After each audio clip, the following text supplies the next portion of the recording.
1 Samuel chapter 22. David therefore departed from there, and escaped to the cave of Adullam.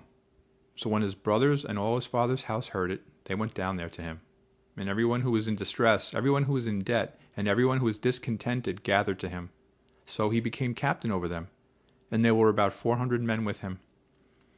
Then David went from there to Mizpah of Moab, and he said to the king of Moab, "Please let my father and mother come here with you, till I know what God will do for me."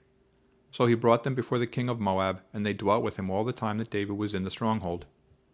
Now the prophet Gad said to David, "Do not stay in the stronghold, depart and go to the land of Judah." So David departed and went into the forest of Hereth. When Saul heard that David and the men who were with him had been discovered, now Saul was staying in Gibeah under a tamarisk tree in Ramah, with a spear in his hand, and all his servants standing about him. Then Saul said to his servants who stood about him, "Hear now, you Benjamites, will the son of Jesse give every one of you fields and vineyards, and make you all captains of thousands and captains of hundreds? All of you have conspired against me, and there is no one who reveals to me that my son has made a covenant with the son of Jesse. And there is not one of you who is sorry for me or reveals to me that my son has stirred up my servant against me to lie in wait as it is this day."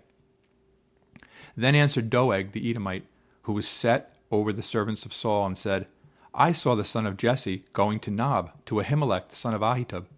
And he inquired of the Lord for him, gave him provisions, and gave him the sword of Goliath the Philistine."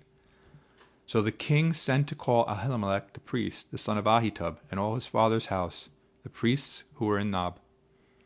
And they all came to the king, and Saul said, "Hear now, son of Ahitub." He answered, "Here I am, my lord."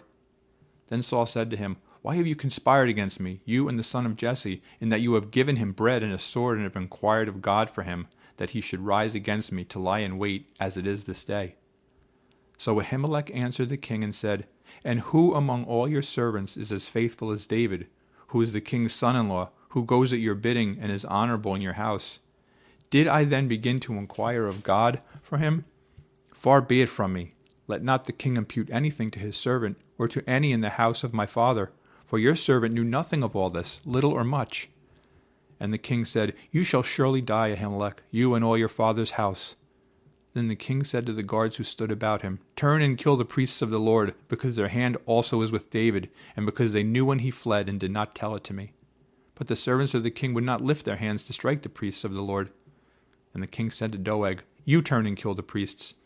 So Doeg the Edomite turned and struck the priests, and killed on that day 85 men who wore a linen ephod.